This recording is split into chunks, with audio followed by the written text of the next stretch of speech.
देखो सब बच्चे, जैसे मान लो हम लोग एक क्वेश्चन सॉल्व करें, हमसे कहा जाए solve x square plus x plus three into x minus one upon x minus two lesser equal to zero. ये क्वेश्चन मान लीजिए हमें सॉल्व करना है।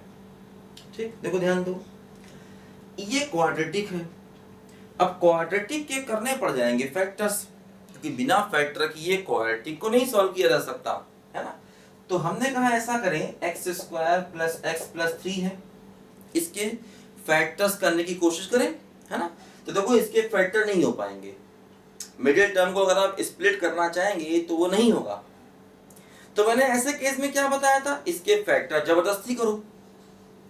अब जबरदस्ती फैक्टर करें तो x की वैल्यू निकालें तो क्या होगी, देखो minus b plus minus under root b square minus 4ac और अपॉन 2a, ऐसे है। तो क्या हुआ देखो, minus one plus minus under root minus 11 upon 2 ये आ गया। देखो रूट के अंदर ये निगेटिव आ गया। अब रूट के अंदर निगेटिव आ गया, इसका मतलब ये इसके फैक्टर नहीं मान सकते, इनको नंबर लाइन पर नहीं शो कर सकते, है ना। हाँ, रूट के अंदर पॉजिटिव आता, जैसे हमने एक क्वेश्चन आपको बताया था, उसमें हम लोगों ने जबरदस्ती फैक्टर किए थे, उसमें रूट के अंदर पॉजिटिव था, तो आप नंबर लाइन पर शो कर सकते थे। इसको आप नंबर लाइन पर शो नहीं कर सकते क्योंकि रूट के अंदर निगेटिव है। तो क्या होगा, देखो ध्यान दो, अब हम इसमें कोई क्वाड्रेटिक का कॉन्सेप्ट लगाएंगे। कौन सा कॉन्सेप्ट, देखो इसके रूट्स इमेजनरी है, मतलब इसमें d निगेटिव है। तो अगर d निगेटिव है तो a पे ध्यान दो, a क्या है बोलो 1, तो a क्या हो गया पॉजिटिव, है ना।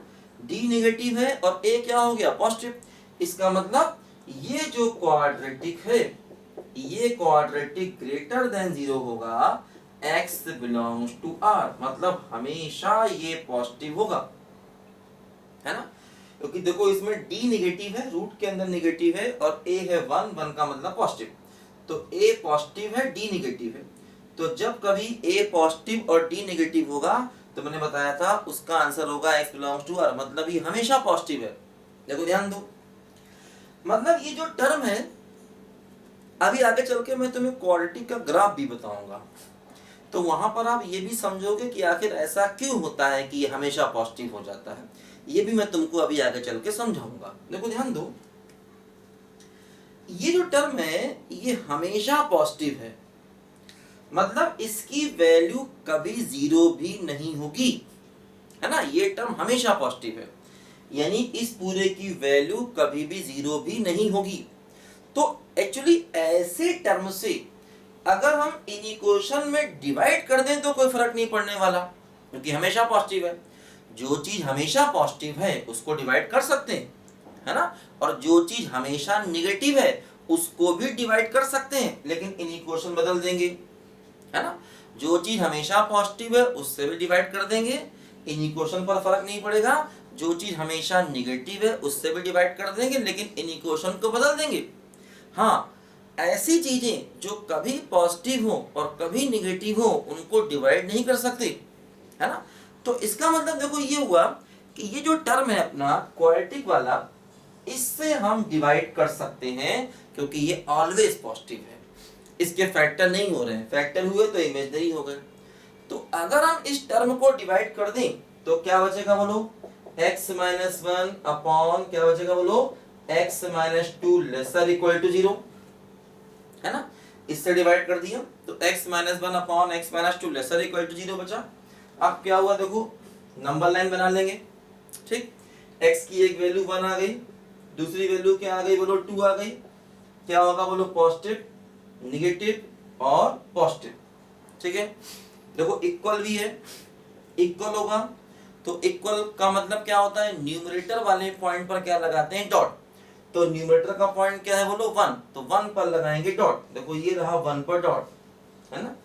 2 पर कुछ भी नहीं, कुछ भी नहीं का मतलब सर्कल, और चाहे तो सर्कल बनाए चाहे ना बनाए, ठीक है। तो 1 पर डॉट लगाया क्योंकि ये वाला सिंबल है, ठीक है, ध्यान दीजिए। तो हमें चाहिए क्या, लेस देन 0, निगेटिव चाहिए, तो निगेटिव पार्ट देखो ये, तो x क्या हो गया बोलो, क्लोज इंटरवल 1 से 2, ये हमारे क्वेश्चन का आंसर आया। 2 पर ओपन इंटरवल और 1 पर क्लोज इंटरवल, ये हमारे क्वेश्चन का देखो यहाँ पर आंसर आ गया, ध्यान दो, ठीक बात है। तो अगर कभी ऐसा क्वाड्रेटिक आ जाए इन इक्वेशन में जिसके फैक्टर पॉसिबल ना हो, तो वो कंफर्म है उसमें डी निगेटिव होगा, रूट के अंदर निगेटिव आ रहा होगा। और अगर रूट के अंदर निगेटिव आ रहा है तो हम चेक कर लेंगे उसमें ए पॉजिटिव है या ए निगेटिव है। अगर ए पॉजिटिव हुआ तो हमेशा पॉजिटिव होगा, हमेशा पॉजिटिव होगा, डिवाइड कर दोगे, इन इक्वेशन पर फर्क नहीं पड़ेगा। और अगर ए निगेटिव होगा तो इसका मतलब वो हमेशा निगेटिव होगा, हमेशा निगेटिव होगा, उसको डिवाइड करोगे और इन इक्वेशन को बदल दोगे। ये लेस है तो लेस से क्या बन जाएगा बोलो, ग्रेटर बन जाएगा, या अगर ग्रेटर होता तो ग्रेटर से क्या हो रहा था, लेस हो जाता है ना, क्योंकि निगेटिव नंबर से जब डिवाइड करते हैं तो इन इक्वेशन को बदलते हैं, ठीक है। और यहाँ पर ये नंबर पॉजिटिव है, इसलिए डिवाइड करने से फर्क नहीं पड़ रहा है, इन इक्वेशन जैसा था वैसा ही है। तो ये हमारे क्वेश्चन का फाइनली आंसर आ गया, ठीक है। नोट करो सब बच्चे इस बात को जल्दी से।